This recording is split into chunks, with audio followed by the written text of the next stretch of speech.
Olá a todos, eu sou o Everton de Oliveira, o professor Água do Instituto Água Sustentável. E como vocês já sabem, a gente fala de água e traz pessoas que têm a carreira dedicada à água, para trazer informações para a gente. A gente pensa que entende um pouquinho de água e quando você vê as outras pessoas falando, a gente reconhece a nossa ignorância. A gente aprende muito com pessoas que conhecem muito.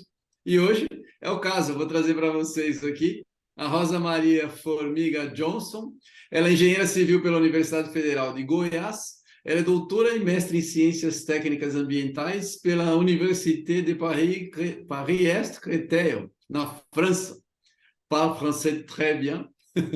É professora associada da Universidade do Estado do Rio de Janeiro, da UERJ, Departamento de Engenharia Sanitária e do Meio Ambiente, DESMA, desde 2006. Coordenadora adjunta do doutorado em Meio Ambiente da UERJ desde 2019.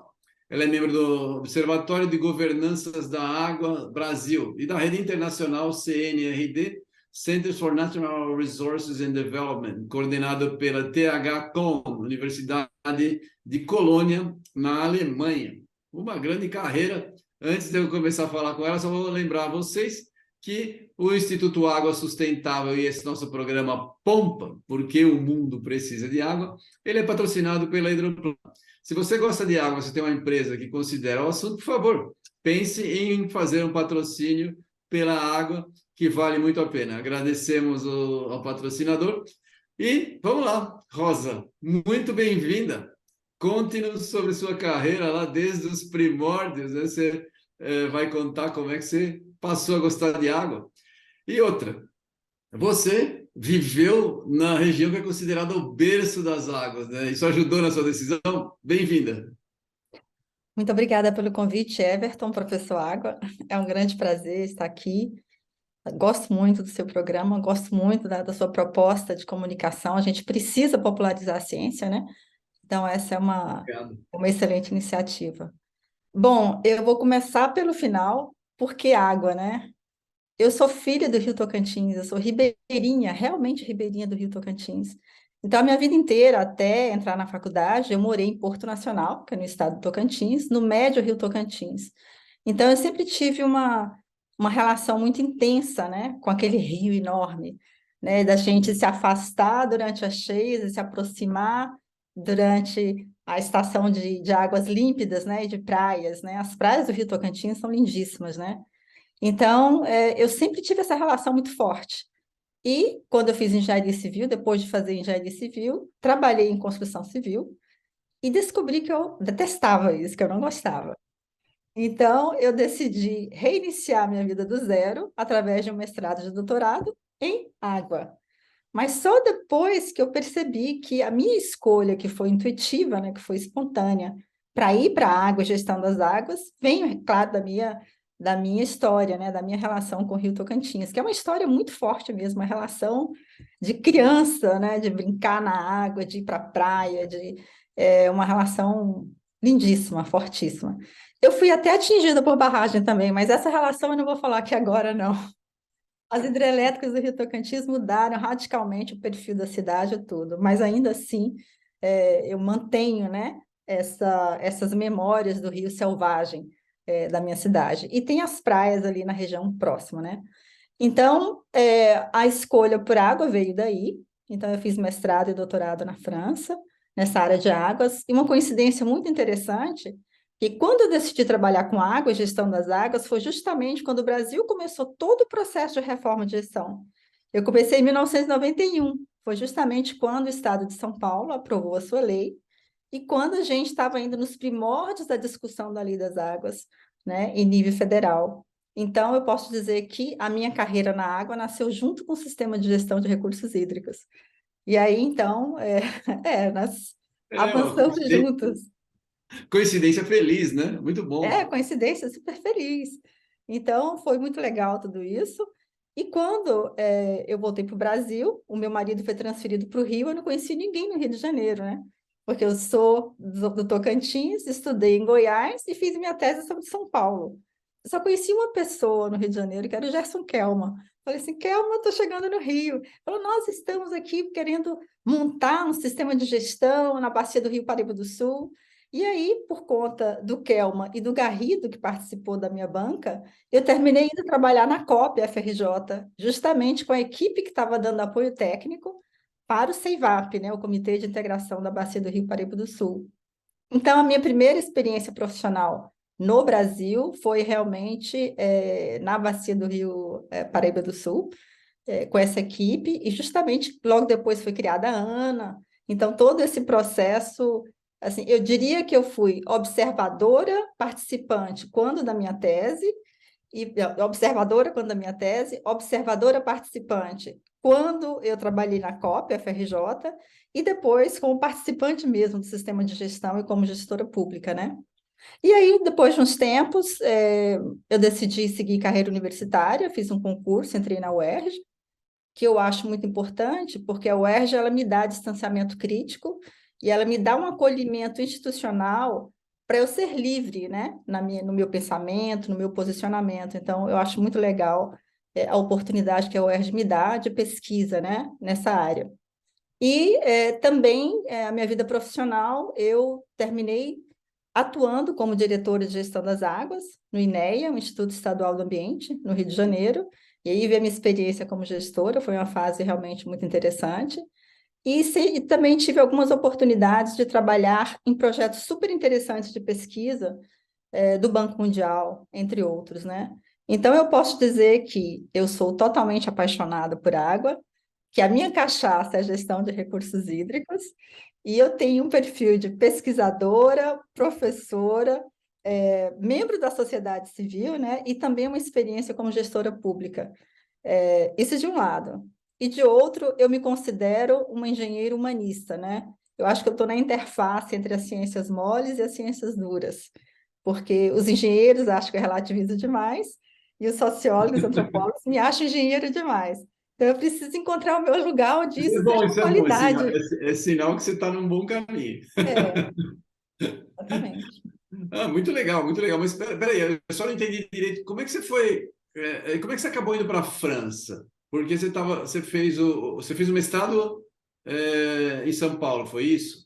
Não, o mestrado eu fiz na França também. Você fez na França o mestrado. É verdade, você fez o mestrado e o doutorado, né? É. Lá. E como é que você Não, foi para? simplesmente porque eu decidi que eu não queria mais ser engenheira civil, vendi meu carro, falei para minha família que eu ia embora e fui para a França. Simplesmente Sim, assim. e você já tinha a possibilidade de mestrado lá quando você foi? Corajosa. Não, isso tudo foi carreira solo, o mestrado. O Ah, doutorado, aí sim, eu já tinha um apoio, né, do CNPq, do governo tá. brasileiro, aí eu fiz tudo com mais Assim você fez. facilidade, digamos assim. A bolsa facilita, eu reconheço. É, com certeza. Não, mas o mestrado eu fiz na raça. Fez na raça? Corajosa. Ainda em Paris, caro pra caramba. Muito bom, muito bom. Vamos falar um pouquinho do seu doutorado. Você fez a análise no teu doutorado.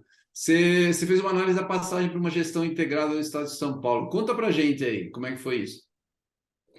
Olha, foi muito interessante. Eu me considero uma pessoa muito privilegiada de ter participado de tão perto de parte desse processo no estado de São Paulo. Eu sempre digo que tudo nasceu em São Paulo e tudo nasceu por provocação da Bacia PCJ, né, em relação ao estado de São Paulo. Então, assim, eu tive o privilégio de conhecer e conviver com Flávio Terrabate, né, e a equipe dele, né, o Geronci Rocha, o Luiz Fernando Carne Seca, e de um outro lado, a Secretaria de Meio Ambiente do Estado de São Paulo também me acolheu muito bem, né? A Estela Goldenstein, com a equipe dela, a Rosa Maria Mancini, e isso tudo eu estudante, né? E também o consórcio PCJ, o João Jerônimo Monticelli, o Chicão. Então, assim, eu tive um privilégio de conviver com todas essas pessoas, o Mônica Porto, o Rubi Lalana Porto, esse pessoal, todo mundo eu conheci durante a minha tese de doutorado, e eu sempre fui muito bem recebida por todos eles sempre me passaram muitas informações. Eu tenho horas de gravação com o Flávio Terrabate que eu tenho que transformar isso em alguma coisa, né? Olha, eu Então, divulgo, eu divulgo. Pode me passar que eu divulgo. pois é. E conheci Yassuda, eu diria que eu tive a oportunidade de conviver com a elite, né, sim, com a elite da gestão de recursos hídricos no estado de São Paulo. E o Flávio Terrabate era uma figura absolutamente fenomenal. Assim, ele tem uma importância enorme para nascer esse sistema de gestão de recursos hídricos no Brasil, porque gestão era uma coisa que o pessoal via meio de lado, né? Então, quando o engenheiro do porte do Flávio Terrabate falou que gestão era importante e que não bastava a infraestrutura hídrica, precisaria também de instituições e de capacidade de gestão, as pessoas começaram a escutar, né? Então, o processo de São Paulo foi um processo que teve muita discussão, foi um processo muito bem conduzido do ponto de vista é, do Estado de São Paulo, porque eles chamaram todas as instituições que atuavam na área de gestão de recursos hídricos. E foram discussões assim intermináveis durante 2 anos. muito bom, muito bom. É, não sei se eu continuo a falar um pouco Claro, mais. claro, eu tô curtindo aqui, pode Tá contar. bom. Bom, então, em relação a São Paulo, eu acho que esse processo foi muito interessante. E eu diria que São Paulo que foi responsável pela definição do modelo de gestão no Brasil, né? Esse modelo centrado em comitê, agência, planejamento, cobrança e um órgão gestor de recursos hídricos. Então, esse modelo ele foi craneado em São Paulo e foi assim construído à medida que teve um processo realmente de uma luta e cooperação entre todos os envolvidos, né? Não sei se muita gente não conhece, mas a agência de bacia não estava no projeto original, do projeto de lei do Estado de São Paulo. Foi algo que foi incluído na Assembleia por parte de um movimento do consórcio PCJ, que queria ter uma agência de bacia para garantir a descentralização dos recursos da cobrança, entre outros, né? Então, tínhamos duas visões muito distintas em São Paulo. Uma que acreditava que a agência poderia ser o próprio Estado, como em grande parte ainda hoje, né? O apoio técnico operacional de São Paulo é provido pelo DAE e CETESB, e tinha o consórcio PCJ, que queria realmente um sistema mais descentralizado e uma agência de bacia mais independente do poder central do Estado. Então, terminou acontecendo essa possibilidade de agência de bacia. E o que foi interessante nesse modelo de São Paulo é que depois, o primeiro relator da Lei das Águas em nível federal foi o Fábio Feldman, que foi secretário de Meio Ambiente do Estado de São Paulo. Então, o que o Fábio Feldman fez? Ele pegou o modelo paulista e levou, né, como adaptação para a lei federal. O primeiro projeto de lei federal era um projeto totalmente centralizador. Muita gente não conhece, era um projeto do DENAI. Não existia nem Ministério do Meio Ambiente, nem Secretaria de Recursos Hídricos. Então, Eu não conhecia. teve. Oi? Eu não conhecia. Pois é, então é um projeto totalmente centralizador, esse do DENAI, e quando o Feldman assumiu a relatoria, ele fez um substitutivo, e nesse substitutivo, ele trouxe o modelo paulista, assim, o modelo paulista para a lei federal. Mas aí ficou um problema muito grande, que persiste até hoje, como seria a relação entre um comitê de bacia maior e os comitês de subbacia ou comitês estaduais. Então, essa foi uma discussão que emperrou um pouco o avanço da lei, e depois veio o CEDRAS, que foi o segundo relator, né, do projeto de lei, e a solução do CEDRAS foi realmente retirar essa parte mais polêmica para deixar para depois, e avançou e conseguiu aprovar a lei dessa forma, né? Então, assim, foi muito bom a gente ter conseguido aprovar a lei, mas esse problema que a gente não enfrentou naquela época, ele persiste até hoje, que eu É, vou falar depois, mais adiante. legal, legal. A gente entrevistou o Fábio. O Fábio é muito bom, eu gosto muito dele, né? Ele conseguiu várias coisas na área do meio ambiente para o estado, do país. É um cara importante, realmente interessante. Deixa eu te falar. E aí você já estava falando, aí eu ia perguntar qual que era a influência do movimento paulista, mas você já falou, né? Ah, É, é. não tem problema nenhum, Eu, porque po- eu posso é falar mais interessante. um pouquinho em relação ao restante Pode do falar, porque país. a gente tem um monte de nomes, no final das contas, que alguns estavam ligados ao movimento paulista, mas depois viraram no cenário nacional também, né? Porque e a gente se encontra até hoje com esse povo para lá e para cá, né? Que, que, Exatamente. que teve um trabalho excepcional, né? E que hoje a gente vê os frutos. Pode falar, da Não, influência a aí. influência do modelo paulista, então, eu diria que ele se deu de duas maneiras.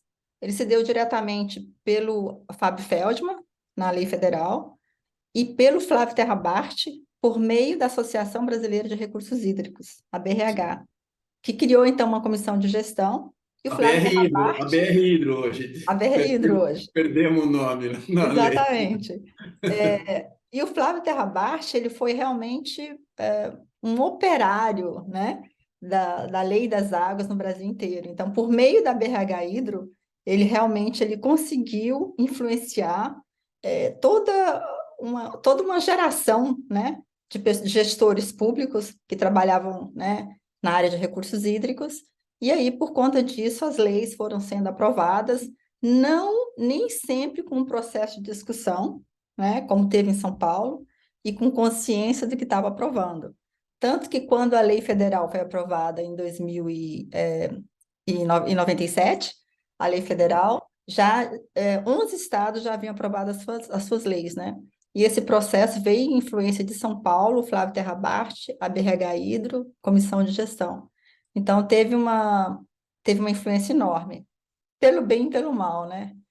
Pelo bem, porque foi o movimento, e pelo mal, que é uma forma de dizer, é que eu acho que o modelo que foi craneado em São Paulo, que foi depois replicado na lei federal, ele tem muita dificuldade de adaptação em outras partes do Brasil, como na região amazônica, como no semiárido.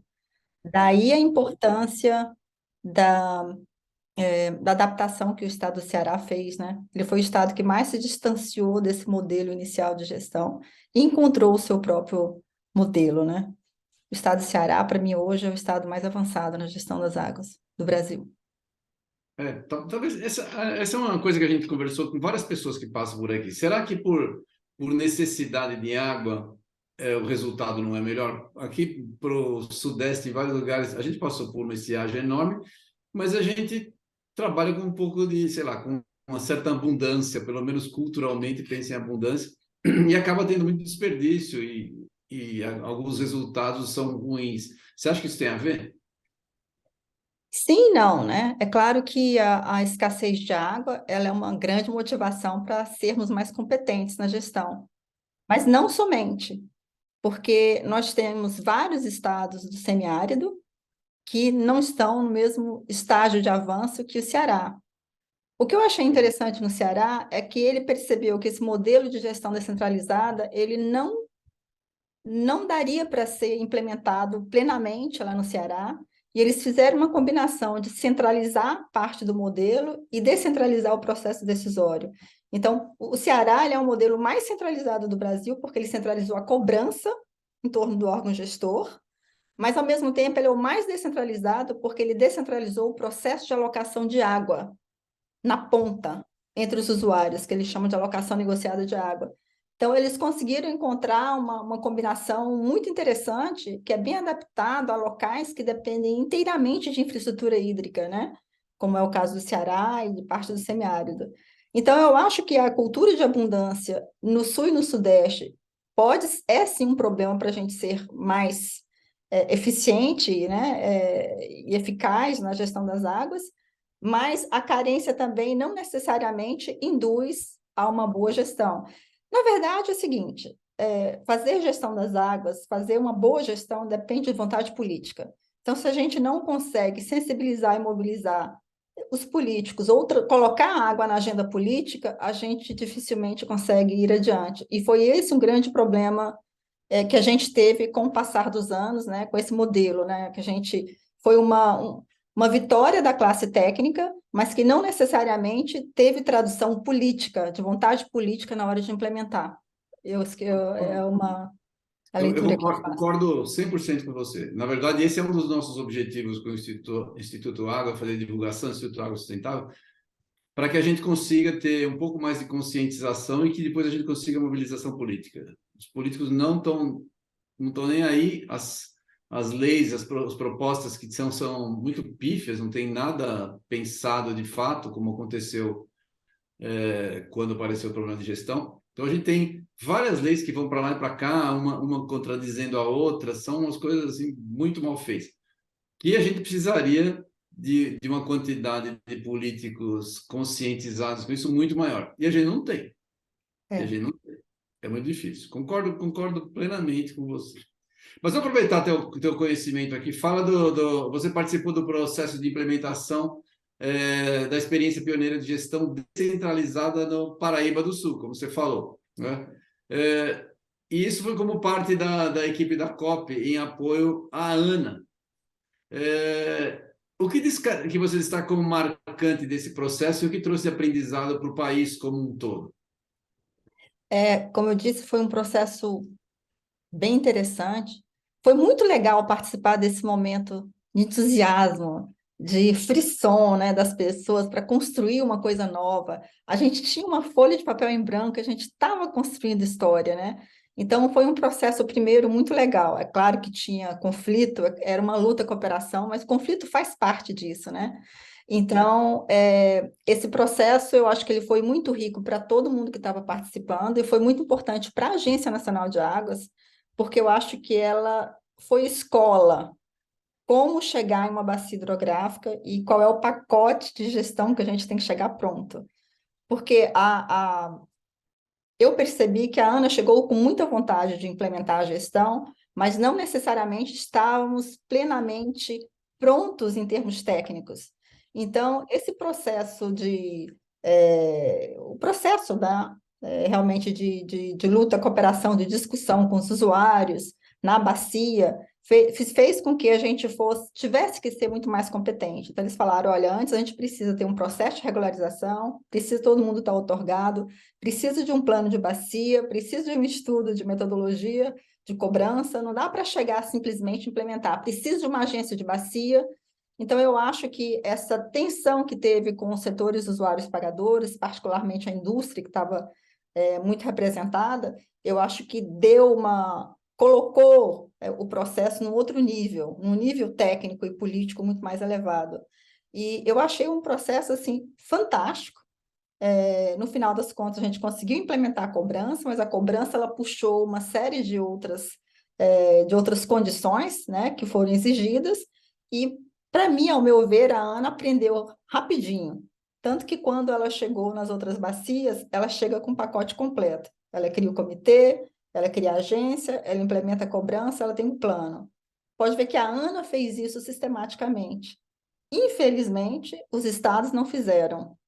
E, ao fazer isso, a gente tem um monte de bacias, que foi criado um monte de comitês de bacia, sem a menor condição, nenhum apoio técnico, e político, e nem financeiro, para poder exercer as suas funções. Então, eu acho que a gente terminou criando um problema, porque as atribuições dos comitês estão muito claramente colocadas na lei. E a maior parte dos comitês do Brasil hoje podem até ter uma atuação importante, mas não necessariamente da letra da lei. Eles encontraram outras razões de ser. Agora, ficou claro lá para a Ana que deveria existir esse pacote todo. Então, por um lado, isso foi bem interessante. A experiência do Rio Paraíba do Sul também foi muito importante para definir que a cobrança volta para a bacia da origem, porque os usuários pagadores, eles foram muito claros. Se a cobrança não voltar, a gente vai eleger um preço zero e a gente vai zerar a cobrança. Então, eu diria que o Kel, enquanto presidente da ANA, ele teve que fazer uma batalha muito importante a nível federal para garantir que o dinheiro voltasse para a bacia de origem. E aí, o Paraíba do Sul criou jurisprudência, né? Todo o dinheiro da cobrança federal volta sistematicamente para a bacia de origem. Infelizmente, em nível estadual, a cobrança veio muito mais devagar, e mesmo onde ela foi implementada, muitas vezes tem contingenciamentos. Então, algo que nunca aconteceu em nível federal. Então, a Bacia do Paraíba do Sul também foi importante em relação a isso. E, participando desse processo, para mim também ficou claro os gargalos dessa gestão, porque a gente percebia claramente que a Bacia do Paraíba do Sul era fragmentada, e ela permanece fragmentada, assim como o Brasil todo. Eu entendo que a gente não tem gestão integrada de fato no Brasil, com raras exceções, como na Bacia PCJ. Por quê? A gente tem sistemas independentes, tem um sistema federal, né, que atua com o Comitê Federal e com a regulação do uso de águas federais, e você tem uma série de comitês estaduais e de sistemas estaduais convivendo ali sem hierarquia e sem é, pactos ou compartilhamento de metas, né? Então, eu diria que o nosso sistema, nesse ponto, ele ainda tem uma lacuna importante, e isso ficou muito claro lá na experiência do Paraíba do Sul, né? Que éramos sistemas independentes. Tanto que teve a cobrança federal em 2003, o Rio de Janeiro em 2004, Minas só em 2007, 2006 e São Paulo depois.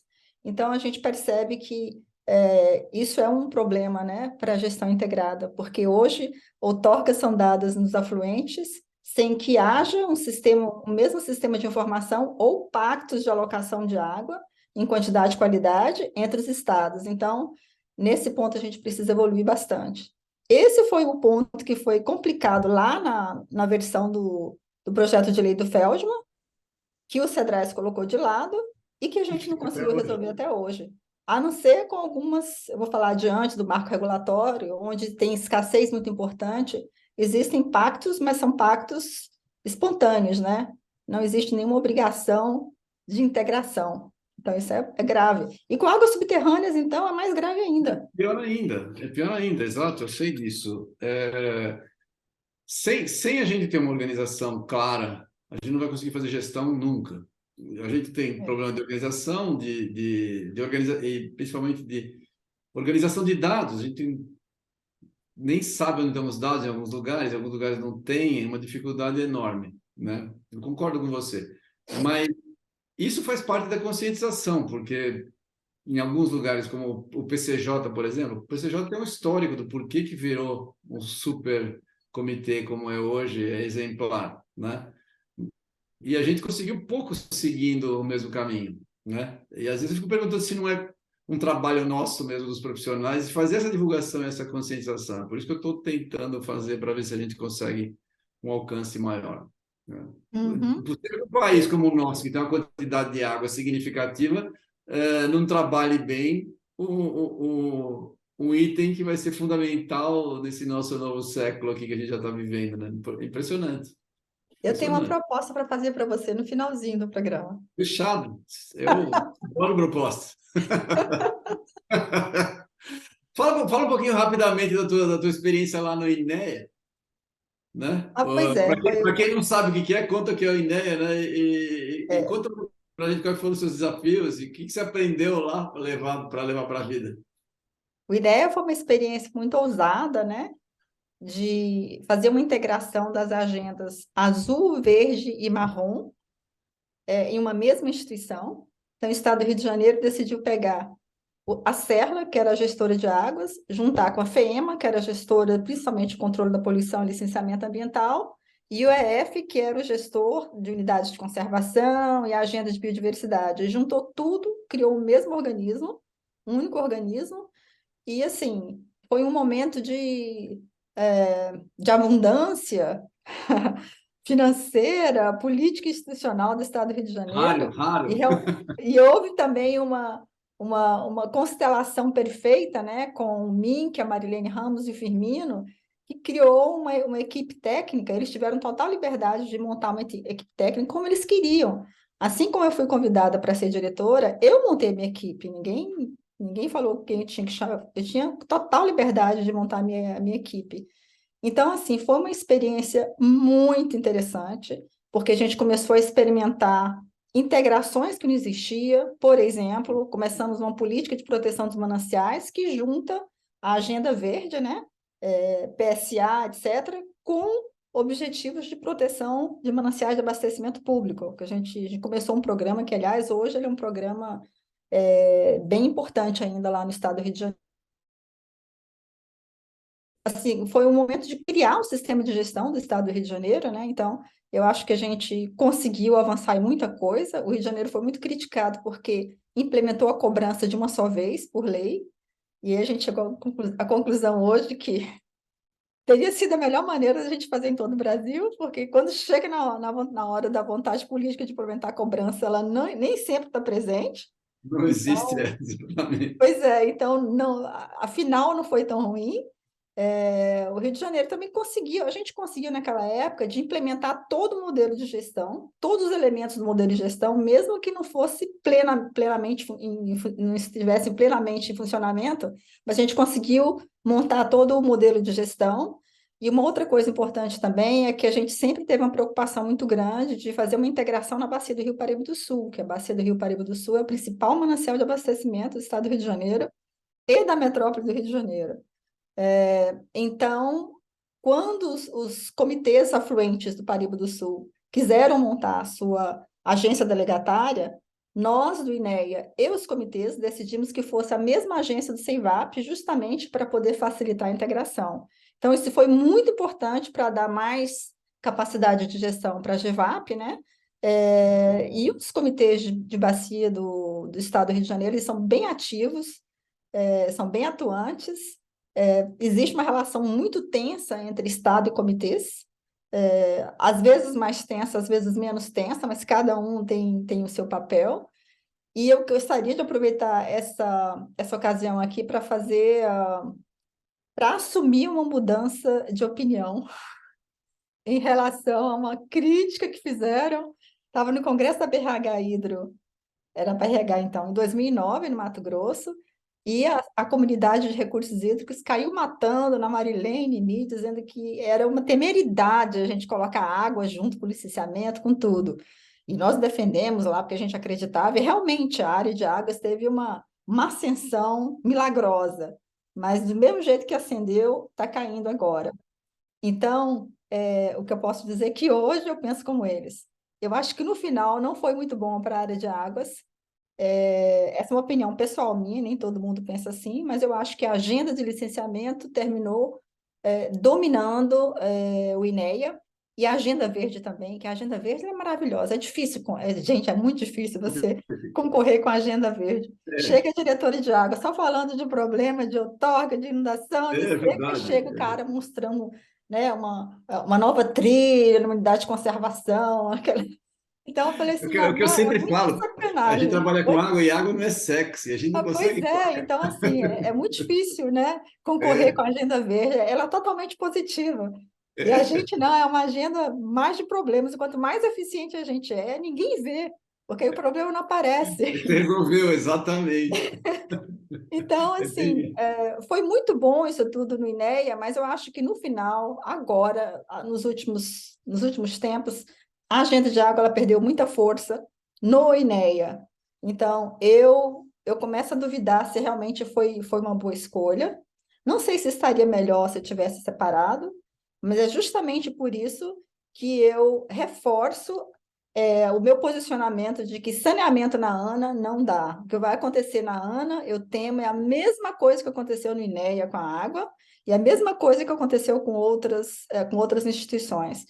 Eu acho que a agenda de saneamento ela é super importante, sem um saneamento básico decente. A gente fica difícil fazer gestão de recursos hídricos, mas eu acho que o local dessa regulação das regulações do saneamento não deveria ser a ANA, porque ela realmente, essa agenda já está ocupando muito mais espaço da ANA. A prova disso é que o perfil dos 5 últimos, ou pelo menos 4 diretores da ANA, são perfis que não se adequam, que não são perfis da área de recursos hídricos. Então, isso é a prova cabal de que já está havendo, sim, um impacto na ANA, o fato dessa agenda ter ido para lá. Então, isso me preocupa bastante, essa questão do saneamento na ANA, porque eu experimentei ali, eu vi o que aconteceu no INEA e em outros locais também. Enfim, eu sou voto vencido em relação a algumas coisas. é, eu Acho também, também que não tem que tirar a regulação do saneamento e mandar para qualquer não, lado não de é isso, qualquer mas jeito. eu concordo com você. No mínimo, uma temeridade. Então, teria que ser feito se é para ser assim, tem que ser muito pensado e não de uma hora para outra, do jeito que Exatamente. aconteceu. É muito complicado. Concordo A com gente tem você. que pensar muito bem pensado e deixar a ANA ser, sabe, puro sangue e recursos hídricos. É, pensando, a gente já faz um monte de bobagem. Imagina se a gente não pensar. Tudo bem, a gente tem a capacidade de revisar as coisas, é para isso que a gente pensa, né? Mas do jeito que está, eu também acho que manter temeridade. Bom, vamos ver. Vou fazer uma pergunta para você da gestão adaptativa às secas e às mudanças climáticas, que é um tema que hoje está muito recorrente, aí as pessoas têm falado. Quais são os bons exemplos que você pode nos dar, né, para a gente ter um norte, um caminho para seguir? Quais são as suas ideias e sugestões para a gente enfrentar o que se apresenta no horizonte como possível problema do século aí?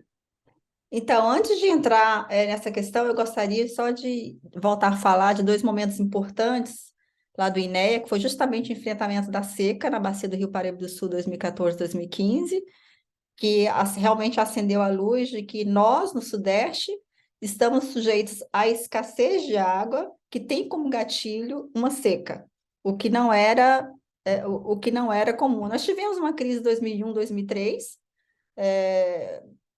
passamos aperto, mas ninguém foi impactado. A crise de 2014 pegou todo mundo de surpresa. Pegou todo mundo de surpresa. Então, os anos de 2014, 2015, principalmente 2015, foram anos muito difíceis. E a gente tinha Copa do Mundo em 2014, tinha Olimpíadas em 2016.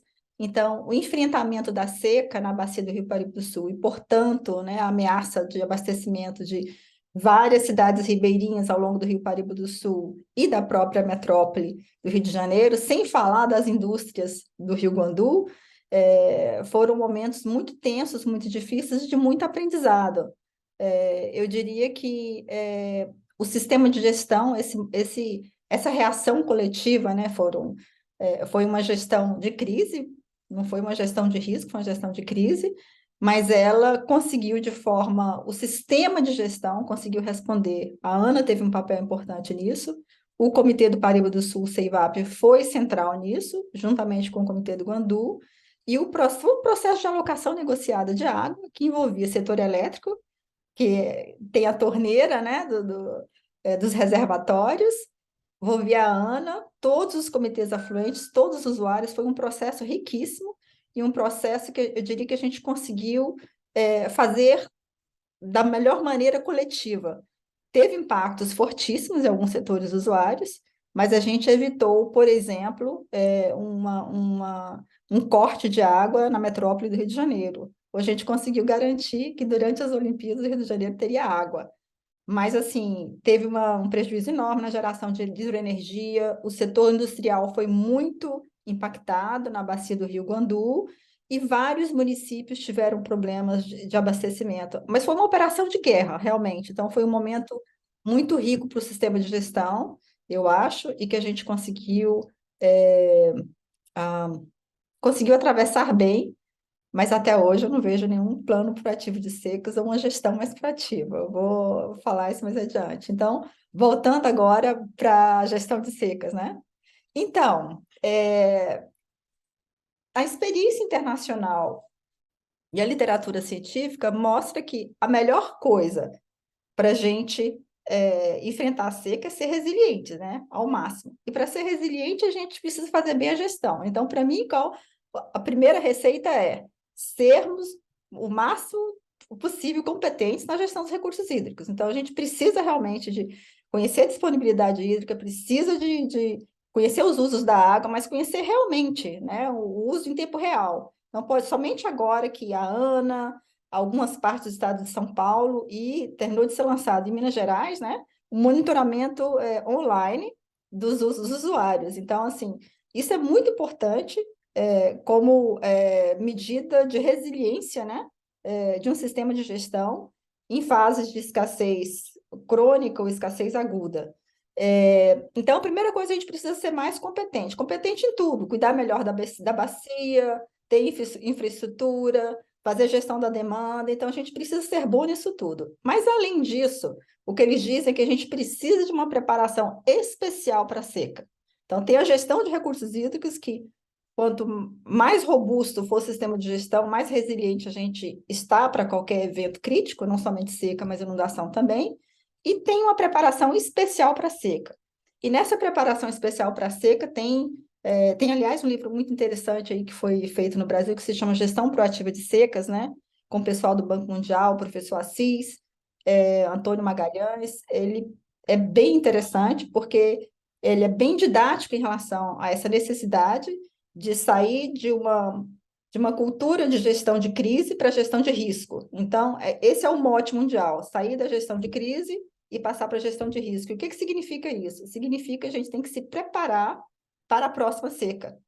E como a gente se prepara para a próxima seca? Tem alguns elementos básicos. Primeiro, precisa um monitoramento preventivo da seca, e o Brasil tem um monitor de secas, né? Que começou com o Nordeste e Minas Gerais, e agora está em boa parte do país. Precisa também um sistema de alerta precoce da seca. Além disso, a gente precisa também fazer uma avaliação da vulnerabilidade, dos impactos, e também tem que ter um planejamento para mitigação e resposta. Ou seja, a gente tem que combinar as regras do jogo antes que o evento aconteça. É muito difícil fazer uma alocação de água, uma realocação de água no momento da crise, né? Tem muito mais tensão, muito, enfim, é o pior dos mundos.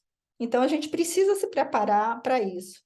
E o estado do Ceará terminou de concluir o primeiro plano proativo de secas do Brasil, em dezembro do ano passado, na bacia do Rio Banabuiú, num hidrossistema lá, que eu esqueci o nome muito interessante, eu esqueci, mas é um hidrossistemazinho, deve ser um hidrossistema. Hidrossistema pode ser um açude, pode ser um vale regularizado, ou pode ser uma bacia hidrográfica, né?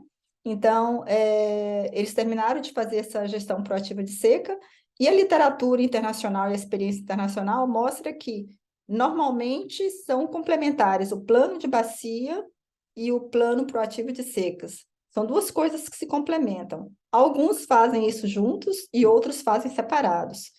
Um é mais de estratégia, diretrizes, princípios, e, né, inclusive para seca, e o plano proativo de secas, ele realmente é operacional, mas um operacional com uma visão sistêmica e proativa e adaptativa, né?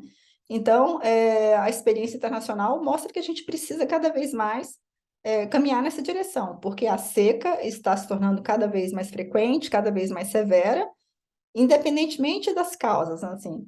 É claro que nós temos o gatilho aí meteorológico, Claro. mas tem o uso e ocupação do solo, que determina aí o grau de resiliência da bacia, dos usuários, né, em relação a esses episódios de seca. Muito legal. Deixa eu fazer uma pergunta. Você, como você, aí me ocorreu você contando essas histórias legais todas aí. O, tem influência do Assis muito grande lá nessa história, porque muito está ligado a pessoas, assim como o Terra Bart foi um catalisador e conseguiu ter um monte de gente, porque tem um monte de gente boa ao redor. Mas você tem que ter alguém que cria um momentos. Como é que isso aconteceu lá no Ceará, você sabe? Sei, tem tudo a ver com a CIS. É. Olha, E, eu acho que, no geral, nós, órgãos gestores, a gente aproveita mais as nossas academias e as nossas cabeças. Foi São Paulo que primeiro fez uma parceria entre o DAE e a USP, né? O Centro Tecnológico de Hidráulica. E o que o Ceará está fazendo? Tem uma cooperação intensa com a Universidade Federal do Ceará, e quem que é o chefe dessa cooperação é o Assis, né? Então, o Assis ele tem uma equipe muito boa, né? De pessoas, de colegas, professores e também de alunos, né? De doutorandos e mestrandos que trabalham com isso. Eles terminaram de fazer os planos de bacia do estado do Ceará e estão começando agora a fazer os planos proativos de seca. E o primeiro, então, foi concluído em dezembro, mas eles vão fazer para vários hidrossistemas, né? Porque esse plano proativo ele pode ser feito em escalas espaciais diferentes ou pode ser para finalidades diferentes. Por exemplo, a metrópole do Rio de Janeiro pode fazer um plano proativo de seca olhando só o abastecimento da metrópole. Ou a gente pode fazer um plano proativo de seca olhando o sistema hidráulico Paraíba do Sul, olhando toda a bacia, inclusive a transposição para o Rio de Janeiro e a transposição para São Paulo. Então, o Assis está, claro, envolvido com isso tudo, é o cabeção lá do Ceará. Aliás, eu sou muito fã, né, do estado do Ceará e do que eles fazem. Eles inventam sim. Eu sou muita fã do coisa. Assis. E eu falei para ele, quando eu fui entrevistar o Assis, eu falei, "Ó, eu sou seu fã, né? Eu fico acompanhando. E as palestras dele, ele falando é uma beleza, né? Nossa É, Senhora. sim. Não, Eu, e assim, o Ceará sempre estão sempre inventando moda, eu digo, né? Eles inventaram a alocação negociada de água, eles inventaram o volume morto, eles estão sempre inventando isso, né? O volume morto lá de São Paulo foi uma inspiração do Ceará, e Olha foi só, é, a muito, alocação também, né? Negociada do Ceará, que depois se espalhou para o restante do Brasil. Com certeza. muito bom, muito bom. Você vê, é interessante. A gente precisa criar esses momentos aí. Esse é um dos meus sonhos, meus objetivos, de conseguir criar um momento melhor para a água aqui no Brasil. Vamos ver se a gente consegue andar. Gente, Uhum. não falta, você sabe disso, né? É, com Tem um monte. certeza. Vamos lá, e agora conta pra gente aí, como é que você olha para o que aconteceu na PNRH, né, do Plano Nacional de Recursos Hídricos e no SINGRE durante essas quase 3 décadas, desde a aprovação da lei de 97?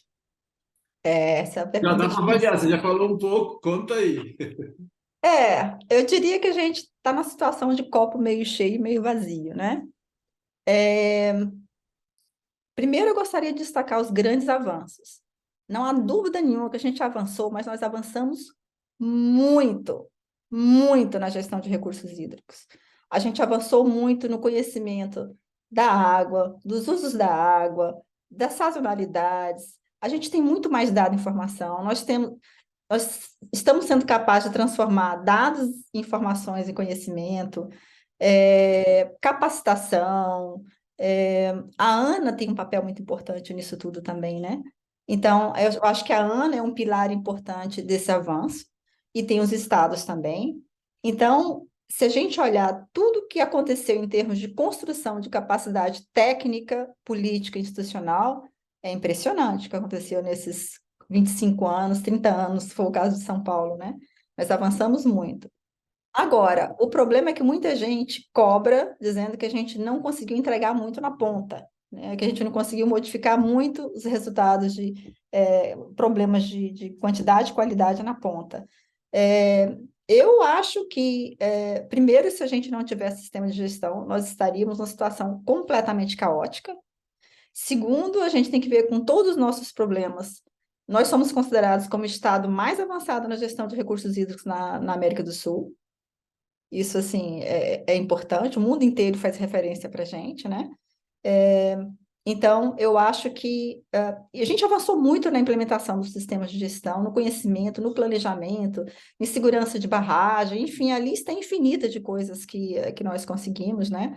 A outorga, que apesar de ser um instrumento que permaneceu, é um instrumento que funciona bem onde tem água, digamos assim, da forma como a gente faz, mas a E gente ainda assim, conseguiu. nem onde tem água, nem sempre funciona bem. Pois é. Não, mas a outorga realmente, do jeito que ela é feita no Brasil, ela é um pouco preguiçosa, digamos assim. Ela não consegue ser um instrumento de realocação de água, né? Eu acho que ela tem que ser, ela tem que recepcionar um processo de realocação de água.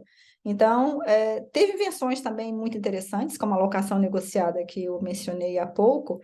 A alocação negociada é incrível, porque dar o poder decisório para os usuários na ponta, né? E é claro que tendo embasamento técnico e decisões políticas e diretrizes políticas como condições de contorno para esse processo decisório, né? O marco regulatório também eu considero um avanço muito importante, porque o marco regulatório, ele é um pacto, já que a gente não tem regramento de como funcionar entre águas estaduais e águas federais, ou entre montante e usante. Então, eu acho que o marco regulatório, ele é esse pacto, né, espontâneo, é um regramento de bacias em situação de escassez iminente ou escassez já instalada, e acho que o marco regulatório, de certa forma, ele complementa a outorga naquilo onde ela não é capaz de ter estratégia, né? E nem capacidade de realocação. Então, acho que o marco regulatório e a alocação de água, eles são instrumentos interessantes da alocação de água, e eu acho que no Brasil ainda tem muito espaço, a gente precisa avançar muito em termos de alocação de água, né? E claro que para isso a nossa alocação de água ainda ela é muito embrionária, eu diria embrionária, enfim, há muito ainda o que ser desenvolvido aí nesse aspecto, tanto em termos de quantidade e principalmente em termos de qualidade, né? Qualidade, de qualidade. Que mal se conversam, diga-se de passagem, É. que é uma defasagem grande entre as duas informações. E outra, e água subterrânea, que também está muito, muito mais defasada do que a água superficial, né? Pois é. Então, o que eu considero esse é o copo meio cheio, né? Ele tem muita coisa, agora o copo meio vazio. Eu acho que a gente tem grandes desafios e, para mim, o maior deles é essa falta de integração na gestão das águas, ou falta de integração na gestão de bacias hidrográficas, que faz com que a gente tenha sistemas que operam de forma independente até ter um conflito grande. Quando tem um conflito grande, aí tem um pacto, uma regra operativa, como aconteceu no Paraíba do Sul, como acontece no Ceará, como aconteceu na bacia do Rio São Marco. Aí a gente faz alguma coisa, mas a gente poderia prevenir isso e a gente precisa encontrar uma forma de integrar esses sistemas estaduais e o sistema federal para que seja realmente um sistema nacional e para que seja uma gestão integrada. E nisso tudo eu coloco a água subterrânea, né, que é um elemento de complexidade, mas não tem como separar, não tem não tem como não considerar água subterrânea, mas muita gente enxerga só água superficial, né? Então, eu diria que o primeiro grande desafio que nós temos é essa gestão integrada, e, para mim, o segundo grande desafio é a baixa capacidade técnica, política, institucional, financeira dos órgãos gestores estaduais. Então, assim, eu não acredito que seja possível fazer gestão de recursos hídricos sem órgãos gestores fortes. A gente precisa, em qualquer sistema, por mais liberal que seja, a gente precisa de órgãos gestores fortes. E no Brasil, a maior referência que a gente tem de órgão gestor forte é a ANA. E a ANA, porque ela tem uma densidade, a maior densidade técnica em gestão das águas no Brasil, porque ela paga bem seus funcionários, porque tem concurso, e a gente não conseguiu encontrar o equivalente a isso em nível estadual. Para começar, muitos estados não tinham órgãos gestores de recursos hídricos. Então, eu acho que esse é um problema gravíssimo que nós temos hoje, e a gente precisa encontrar uma forma para comprometer mais ou fazer com que os estados eles se engajem mais na gestão de recursos hídricos. Então, para mim, esse é um gargalo enorme. E depois eu levanto o gargalo da própria ANA, que eu considero que a ANA ela é o elemento mais estável do sistema de gestão de recursos hídricos, do SINGRE, e essa coisa dela atuar também em saneamento está criando aí um sombreamento, está criando um ruído que, no mínimo, conseguiu dividir o mundo das águas, que já é pequeno, nós somos poucos, ainda por cima a gente está desunido agora. Uns que querem a ANA com regulação, outros sem regulação. Acho que a gente precisa se entender. Então, eu tenho essa preocupação com a ANA. E depois, um outro gargalo é que a gente não conseguiu envolver os municípios. A gente não conseguiu envolver os municípios na gestão das águas. Os municípios, assim, constituem o setor mais distante da gestão de recursos hídricos hoje. Totalmente, E o totalmente. município, ele tem um papel importante como usuário e como gestor do uso e ocupação da terra, né? Então, assim, e também porque tudo acontece no município, né? Que está mais próximo ali dos usuários. Então, a gente sente um distanciamento dos municípios no sistema de gestão. E, por fim, a gestão participativa, que aí eu acho que, de uma certa forma, nós, que eu falo do sistema de gestão de recursos hídricos, eu considero que nós fomos um pouco ingênuos quando a gente criou esse modelo de gestão e achava que o modelito inicial da França, comitê barra agência, cobrança e plano, fosse dar conta de enfrentar a maior parte dos problemas, como aconteceu lá na França. Bom, para começar, nós a gente, assim, o avanço da cobrança foi muito lento, a cobrança se mantém ainda num patamar muito baixo, né? E é claro que tem várias bacias no Brasil que têm condições de adotar esse modelo de forma mais plena e ter um sistema mais robusto, como no PCJ, um pouco no Paraíba do Sul, mas eu acho que uma boa parte do Brasil não tem condições de aplicar esse modelo, né? Então, por isso é que eu achei que foi um pouco ingênuo da nossa parte de achar que esse modelo resolveria tudo, mas eu diria até que faltou um pouco mais de senso de responsabilidade por parte de alguns estados na hora de criar comitês de bacia. Saíram criando comitê de bacia de qualquer maneira, e é claro, se você cria um comitê de bacia, ele quer funcionar. Então, assim, nós temos hoje um problema que nós temos muita gente mobilizada para a gestão de recursos hídricos, tem uma gestão participativa atuante, viva, e que muita gente hoje acha que ela é ineficiente. Agora, o que eu acho incrível é o seguinte: se a gente está num sistema de gestão que ele tem problemas, por que que os comitês de bacia, que são parte do sistema, não terão problemas também? Então, nós também colocamos todos os nossos ovos de gestão participativa no modelo comitê de bacia. O que importa para a gente é a gestão participativa. A gente não pode fazer gestão sem a participação da sociedade, dos usuários. Agora, não necessariamente precisa ser da forma de comitê, mas essa foi a forma como a maior parte dos estados criaram. Então, eu acho que criar aquele tanto de comitê e não dar a mínima capacidade técnica operacional é criar realmente, assim, pode ver que a Ana não fez isso, a Ana aprendeu no Paraíba do Sul, rapidinho, que deveria criar, né, deveria ter o conjuntinho, né, o box de gestão, deveria vir o conjunto completo, o kit completo. Os estados não fizeram isso, e eu acho que isso é um problema. Então, como é que a gente vai avançar agora em diante? Vai ser mais difícil, porque a pasta, nós não temos mais uma folha em branco, né? E nós vamos ter que compor com tudo isso. Mas eu diria que a gente tem esses grandes desafios, e nesses desafios eu diria que a gente tem que eliminar completamente esse marco hídrico, o PL 4546, e eu acho uma temeridade a gente falar em mercado de águas no Brasil hoje. Eu sou totalmente a favor de instrumentos econômicos de gestão, acho que a gente pode usar e deve usar vários instrumentos econômicos, mas acho que a gente não tem a menor estrutura para adotar um mercado de águas. Então, mercado de águas embutido no marco hídrico ou na forma de mercado de águas mesmo, do projeto de lei lá do Tasso Gereissati, eu acho que seria uma temeridade para o Brasil de hoje. Concordo, concordo. Não adianta você que você sabe como que é? Boas ideias para dar coisa errada é muito fácil, né? Se você não cria toda a estrutura, não tem suor para fazer a coisa andar, não adianta nada. Não adianta nada. E você estraga uma boa ideia, né? Uma ideia que pode dar certo com uma implementação absolutamente defasada ou ruim, né? Então, concordo com você. Concordo. É uma temeridade. Vamos ver como é que é, né?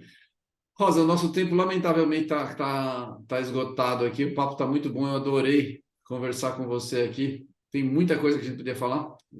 Mais para frente a gente fala de novo, tá? Então eu pedi para você fazer suas considerações finais. Gostaria de agradecer imensamente a sua participação. Muito legal tudo que você falou aqui. Ficaram algumas perguntas para trás aí que eu gostaria de fazer, mas numa próxima a gente vai conseguir falar. Por favor, faz suas considerações finais. Eu acho assim que nós temos uma missão hoje no Brasil, o setor de gestão de recursos hídricos, que é colocar a água na agenda política nacional, estadual, do município. A gente precisa mostrar a importância da gestão e a gente precisa mostrar o custo de não se fazer a gestão. Então, a gente precisa adotar uma linguagem que os tomadores de decisão eles entendam, né? E os políticos para a gente fazer isso. E, para tanto, a gente vai precisar se unir, porque a área de recursos hídricos já é pequena. E hoje nós estamos muito divididos. Nós precisamos, por exemplo, reconquistar os nossos hidrodinossauros, a voltar a acreditar no sistema de gestão de recursos hídricos, que alguns estão mais afastados. A gente precisa fazer isso. E a gente precisa fazer uma frente hídrica, né? Tem que juntar todo mundo, de todas as tribos, de todas as cores, para a gente conseguir conseguir esse feito, né, de colocar a água como tema central de gestão. E a provocação que eu gostaria de fazer para você, você tem o professor Água, né, com aqueles videozinhos curtinhos que são ótimos. Eu acho que você deveria criar um professor gestão das águas para fazer vídeo curtinhos, mas para tomador de decisão e político, sabe? Para mostrar a importância da gestão E o custo de não se fazer a gestão, para ele aprender assim, doses, sabe, homeopáticas, eu acho que a gente precisaria isso também, sabe, Eu Everton? concordo com você, eu concordo com você. É, Porque mas não vai ser só uma provocação gratuita, eu vou cobrar isso de você também. Vou pedir ajuda para você nisso daí. Se você não se incomodar, me interessa fazer sim. Me interessa fazer. eu acho que é importante a gente. Você está fazendo já o lado que são as crianças da sociedade, que é muito importante, a popularização da ciência, mas a gente precisa trazer a água no mundo dos políticos. Pode ver que mesmo assim os candidatos à presidência da República, o tema água estava muito tímido, né? Quase nada, quase Nos nada. programas, nas agendas. Então, Eu a concordo gente com você, realmente concordo. precisa fazer esse trabalho. Esse é o nosso objetivo maior. É o nosso objetivo maior. E parabéns pelo trabalho, viu? Eu agradeço muito a tua gentileza, agradeço a sua participação, foi muito legal. Eu vou abusar da tua boa vontade, eu vou ficar mandando mensagem para ter teus palpites, palpites felizes, né? Para a gente tentar andar juntos aí. Você tem ótimas ideias, eu fiquei saboreando a conversa aí enquanto você estava falando, muito legal, tá? E a gente vai voltar a conversar, tá bom? Muito Agradeço muito a obrigada. participação. Gente, a gente teve aqui conosco a Rosa Maria Formiga Johnson. Vocês viram que papo excelente aqui. Por favor, ajudem a divulgar o trabalho do Instituto Água Sustentável.